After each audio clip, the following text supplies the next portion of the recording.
نحمده ونصلي ونسلم على رسوله الكريم اما بعد فاعوذ بالله من الشيطان الرجيم بسم الله الرحمن الرحيم ويطعمون الطعام على حبه مسكينا ويتيما واسيرا، اور وہ اللہ کی محبت میں مسکین اور یتیم اور قیدی کو کھانا کھلاتے ہیں۔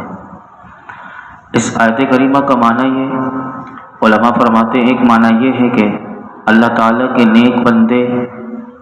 ایسی حالت میں بھی مسکین، یتیم اور قیدی کو کھانا کھلاتے ہیں کہ جب کہ خود انہیں کھانے کی حاجت اور خواہش ہوتی ہے۔ یہ اللہ کے نیک بندوں کا عمل ہے۔ جیسے گزشتہ کل آپ نے سماعت کیا تھا کہ اللہ کے نیک بندے وہ طاعت میں، عبادت میں شریعت کے واجبات پر عمل کرتے ہیں، حتیٰ کہ وہ عبادت کہ جو واجب نہیں لیکن منت مان کر انہیں اپنے پر واجب کر لیا تو اسے بھی وہ ادا کرتے ہیں۔ اسی طرح ان کا دوسرا عمل کل ہم نے سماعت کیا تھا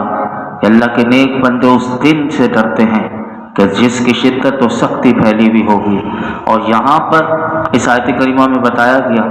کہ اللہ کے نیک بندے دوسروں کا بڑا خیال رکھتے ہیں کہ انہیں خود حاجت اور خواہش ہے، لیکن ایسی حالت میں بھی وہ مسکین اگر آ جائے اور قیدی ہو، یتیم ہو، تو اس کو بھی وہ کھانا کھلاتے ہیں۔ دوسرا معنی اسی آیت کریمہ کا علماء نے یہ کیا کہ اللہ کے نیک بندے مسکین، یتیم اور قیدی کو اللہ کی محبت میں اور اس کی رضا حاصل کرنے کے لیے کھانا کھلاتے ہیں، یعنی اس عمل سے وہ اللہ کی محبت چاہتے ہیں کہ ہمیں اللہ کی محبت اور زیادہ نصیب ہو، اور اللہ کی رضا کے لیے وہ ان تینوں کا خیال کرتے ہیں۔ یاد رکھیے گا، جیسے کہ ہم پہلے بھی سماعت کر چکے ہیں کہ مسکین کسے کہتے ہیں؟ مسکین اسے کہتے ہیں کہ جس کے پاس کچھ بھی نہ ہو، یہاں تک کہ وہ بدن چھپانے کے لیے اور کھانے کے لیے اس بات کا محتاج ہو کہ وہ لوگوں سے سوال کرے، یہ ہوتا ہے مسکین۔ اور یتیم کسے کہتے ہیں؟ آج کل یہ نہیں پتہ ہوتا تو بعض لوگ بالغ ہونے کے بعد بھی کہتے ہیں میں یتیم ہوں، جس کے والد کا انتقال ہو جائے۔ شریعت کی نظر میں یتیم اس نابالغ بچے کو کہتے ہیں کہ جس کا باپ فوت ہو چکا ہو۔ اگر وہ بالغ ہو گیا تو پھر وہ یتیم نہیں، جب تک وہ نابالغ ہے تو یہ وہ یتیم ہے۔ تو مسکین اور یتیم کو کھانا کھلانے کی اہمیت کا اندازہ قرآن کریم میں ویسے بہت ساری آیات ہیں، اس بات سے بھی آپ لگا سکتے ہیں کہ اللہ رب العالمین نے یتیم کا ذکر دیکھیے کہاں کہاں کیا۔ جیسے کہ ہم سورہ ماعون پڑھتے ہیں، ارأیت الذی یکذب بالدین، کیا تم نے اس شخص کو دیکھا کہ جو دین کو جھٹلاتا ہے؟ فذلک الذی یدع الیتیم، پھر وہ ایسا ہے کہ جو یتیم کو دھکے دیتا ہے، ولا یحض علی طعام المسکین، اور مسکین کو کھانا دینے کی ترغیب نہیں دیتا۔ اب دیکھیے اس شخص کا اللہ نے بیان کیا کہ جو دین کو جھٹلاتا ہوگا وہ کبھی بھی یتیم کو، وہ اس کی نظر میں یتیم کی کوئی اہمیت نہیں، اور وہ مسکین کو بھی اس کی نظر میں کوئی اہمیت نہیں۔ یہ ہے دین کی برکت، یعنی دین جب انسان کے پاس ہوتا ہے، دین کی سمجھ ہوتی ہے، تو پھر اللہ کے نیک بندے پھر اللہ کی محبت میں وہ کھانا بھی کھلاتے ہیں۔ اسی طرح اگر آپ دیکھیں دنیا میں دو قسم کے انسان ہیں، ایک جب نعمتیں مل رہی ہوتی ہیں تو پھر وہ سمجھتا ہے میرا رب نے مجھے بہت عزت دی، اور بعض اوقات انسان جب مصیبت میں مبتلا ہوتا ہے، اس کی رزق کی تنگی ہو جاتی ہے، تو پھر زبان سے کیا نکلتا ہے یہ بھی قرآن نے ہمیں بتایا۔ ایسے ہی اللہ تعالیٰ نے انسان کے بارے میں بتایا سورہ فجر میں کہ فَأَمَّا الْإِنسَانُ إِذَا مَا ابْتَلَاهُ رَبُّهُ فَأَكْرَمَهُ، تو بہرحال آدمی کو جب اس کا رب آزمائے، یعنی اللہ تعالیٰ آزماتا ہے، آزمائش ہر انسان کے ساتھ، تو فرمایا کہ بہرحال آدمی کو جب اس کا رب آزمائے کہ اس کو عزت اور نعمت دے، اب بندہ کیا کہتا ہے؟ فرمایا وہ بندہ یہ کہتا ہے فَيَقُولُ رَبِّي أَكْرَمَنِ، تو اس وقت وہ کہتا ہے کہ میرے رب نے مجھے عزت دی۔ اب آزمائش آ گئی دوسری، وَأَمَّا إِذَا مَا ابْتَلَاهُ، فرمایا بہرحال جب اللہ بندے کو آزمائے فَقَدَرَ عَلَيْهِ رِزْقَهُ، اس کا رزق اس پر تنگ کر دے، تو اب کہتا ہے فَيَقُولُ رَبِّي أَهَانَنِ، تو کہتا ہے کہ میرے رب نے مجھے ذلیل کر دیا۔ اللہ فرماتا ہے کلا، ہرگز نہیں، بل لا تکرمون الیتیم، بلکہ تم یتیم کی عزت نہیں کرتے، ولا تحاضون علی طعام المسکین، اور تم ایک دوسرے کو مسکین کے کھانا کھلانے کی ترغیب نہیں دیتے۔ اب یہ دیکھیے کہ یہ ہے کہ یتیم کے بارے میں عزت، یتیم کی عزت اگر نہ کی جائے اور مسکینوں کا خیال نہ رکھا جائے تو بھی پھر اللہ کی آزمائش اس طرح بھی آ سکتی ہے کہ بندے کا رزق اس کا تنگ کر دیا جاتا ہے۔ یہ آیت کریمہ بتا رہی ہیں۔ اب دیکھیے جو اللہ کے لیے کھلاتے ہیں، اللہ کی محبت میں کھلاتے ہیں، پھر مزید ان کا آگے عمل کیا ہوتا ہے وہ قرآن نے بیان کیا۔ اب دیکھیے جنہیں اللہ کی محبت ہوتی ہے، جو اللہ کی محبت اور اس کا قرب چاہتے ہیں، اب اللہ تعالیٰ ان کے بارے میں مزید ان کے بارے میں آگے عرض کرتا ہے۔ فرمایا کہ انما نطعمکم لوجہ اللہ لا نرید منکم جزاء ولا شکورا انا نخاف من ربنا یوما عبوسا قمطریرا، ہم تمہیں خاص اللہ کی رضا کے لیے کھانا کھلاتے ہیں، ہم تم سے کوئی بدلہ چاہتے ہیں اور نہ شکریہ، بے شک ہمیں اپنے رب سے ایک ایسے دن کا ڈر ہے جو بہت ترش اور نہایت سخت ہے۔ ان دو آیات میں اللہ تعالیٰ نے اپنے نیک بندوں کا عمل بتایا کہ اللہ کے نیک بندے جس یتیم کو، جس مسکین کو اور جس قیدی کو کھانا کھلاتے ہیں تو فرمایا ساتھ وہ یہ بھی کہتے ہیں کہ ہم تمہیں خاص اس غرض سے کھانا کھلاتے ہیں کہ ہمیں اللہ کی رضا حاصل ہو، اور ہم تم سے کوئی بدلہ یا شکر گزاری نہیں چاہتے کہ اس کھلانے کے عوض میں تم ہمارا شکریہ ادا کرو، ہم یہ بھی نہیں چاہتے، بلکہ فرمایا بے شک ہمیں اپنے رب سے ایک ایسے دن کا ڈر ہے کہ جس میں کافروں کے چہرے نہایت سخت بگڑے ہوئے ہوں گے، لہذا ہم اپنے عمل کی جزا یا شکر گزاری تم سے نہیں چاہتے، بلکہ ہم نے یہ عمل اس لیے کیا ہے تاکہ ہم اس دن سے کے خوف سے امن میں رہیں۔ اللہ اکبر۔ اب آپ دیکھیں کہ کیسا اللہ کے نیک بندوں کا تصور ہے کہ آج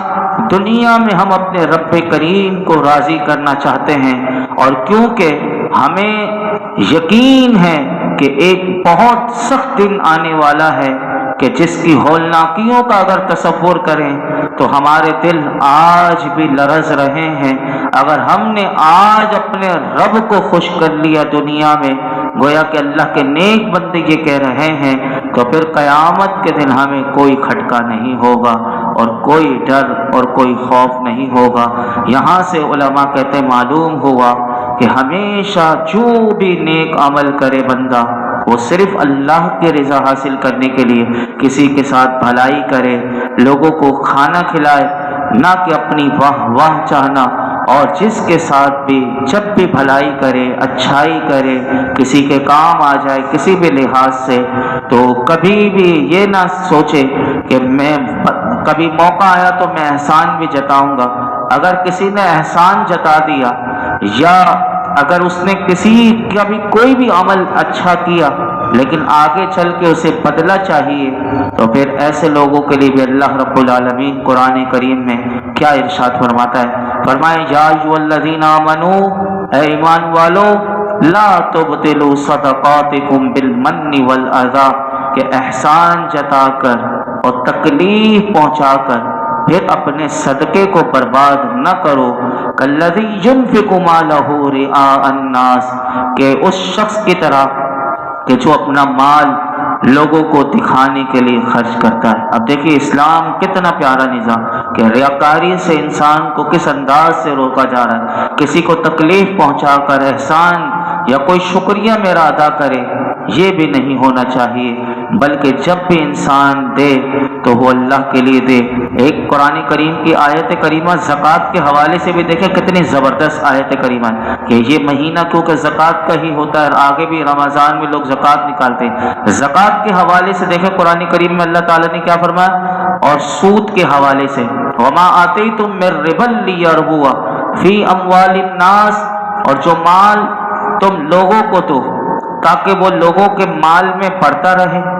تو وہ اللہ کے نزدیک نہیں بڑھتا۔ اب دیکھیے یہ ہے سود کا کانسیپٹ وما آتیتم من ربا لیربو فی اموال الناس فلا یربو عند اللہ، اور جو مال تم لوگوں کو دو تاکہ وہ لوگوں کے مالوں میں بڑھتا رہے، تو فرمایا وہ اللہ کے نزدیک نہیں بڑھتا۔ اب دیکھیے بظاہر انسان یہ تو سودی معاملہ ہے، لیکن زکوٰۃ میں کیا ہوتا ہے کہ انسان کو ایسا لگتا ہے میرے مال میں سے 100 میں سے اگر 2.5 دے دیا تو کم ہو گیا، بظاہر اسے 97.5 لگ رہا ہے کہ 2.5 روپے اس نے دے دیا کہ 2.5 روپے کم ہو گئے، لیکن یہ کم نہیں ہوا۔ اللہ کیا فرماتا وما آتیتم من زکوٰۃ تریدون وجہ اللہ فاولئک هم المضعفون، اور جو تم اللہ کی رضا چاہتے ہوئے زکوٰۃ دیتے ہو وہی لوگ اپنے مال کو بڑھانے والے ہیں۔ حقیقت میں یہ مال یہ والا بڑھ رہا ہے، سود والا مال کبھی بھی نہیں بڑھتا۔ یہاں پر دیکھیے اب جنہوں نے اللہ کے لیے سب کام کیے تو ان کی جزا بھی میرے رب نے کتنی زبردست بتائی ہے، سنیے فوقاہم اللہ شر ذلک اليوم ولقاہم نضرۃ وسرورا، تو انہیں اللہ اس دن کے شر سے بچا لے گا اور انہیں تر و تازگی اور خوشی دے گا۔ اللہ اکبر، سبحان اللہ۔ وجزاہم بما صبروا، اور ان کے صبر کے سبب انہیں جنت و حریرا، انہیں جنت اور ریشمی کپڑے بدلے میں دے گا۔ متکئین فیہا علی الارائک، وہ جنت میں تختوں پر تکیہ لگائے ہوئے ہوں گے۔ لا یرون فیہا شمسا ولا زمہریرا، نہ اس میں دھوپ دیکھیں گے اور نہ سخت سردی۔ ودانیۃ علیہم ظلالھا وذللت قطوفھا تذلیلا، اور اس کے سائے ان پر جھکے ہوں گے اور جنت کے گچھے نیچے جھکا کر، جنت کے گچھے جھکا کر نیچے کر دیے گئے ہوں گے۔ اللہ اکبر۔ ان 4 آیات کا مختصر خلاصہ یہ کہ سب سے پہلے اللہ نے فرمایا ان نیک بندوں کے خوف کی وجہ سے، کیونکہ یہ دنیا میں اللہ سے خوف زدہ رہتے تھے اور ہر عمل میں اللہ کے خوف کو پیش نظر رکھتے تھے، تو فرمایا قیامت کے دن اللہ اس دن کے شر سے انہیں بچا لے گا کہ جس سے یہ دنیا میں ڈر رہے ہوں گے، لیکن فرمایا قیامت کے دن کافروں کے بظاہر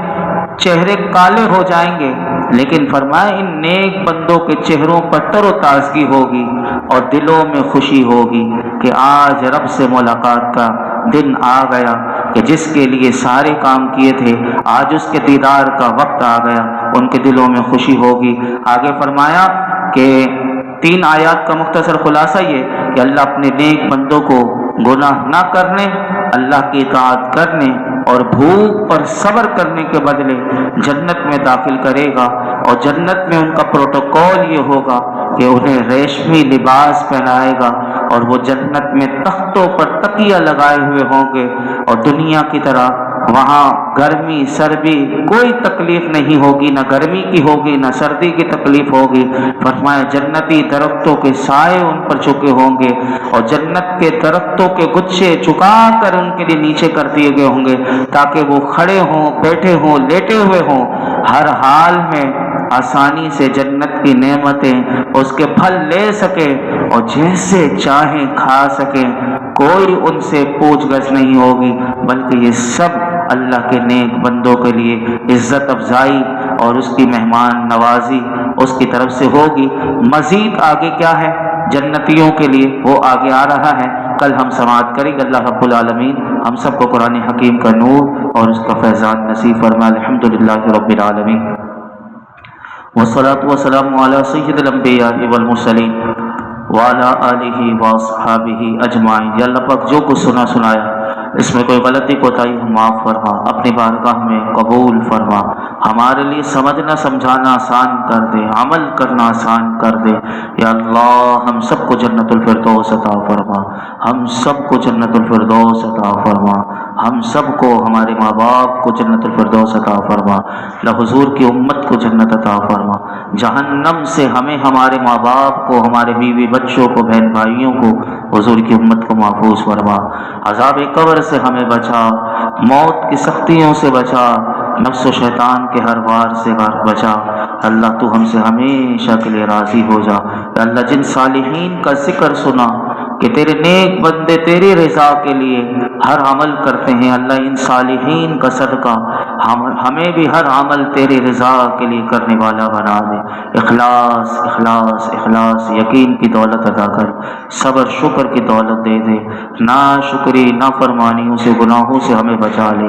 ہماری زندگی بھی اچھی کر دے، ہمیں دنیا بھی بہترین عطا فرما، ہمیں آخرت بھی بہترین عطا فرما، اور ہمیں عذاب قبر سے، عذاب نار سے، عذاب جہنم سے بچا، محشر کے رسوائی سے بچا۔ آج تک ہم نے جتنی دعائیں کی ہیں آئندہ کریں گے، پروردگار عالم ہماری تمام دعاؤں کو قبول فرما۔ صلی اللہ تعالی علی خیر خلق محمد وعلی آلہ وصحبہ اجمعین۔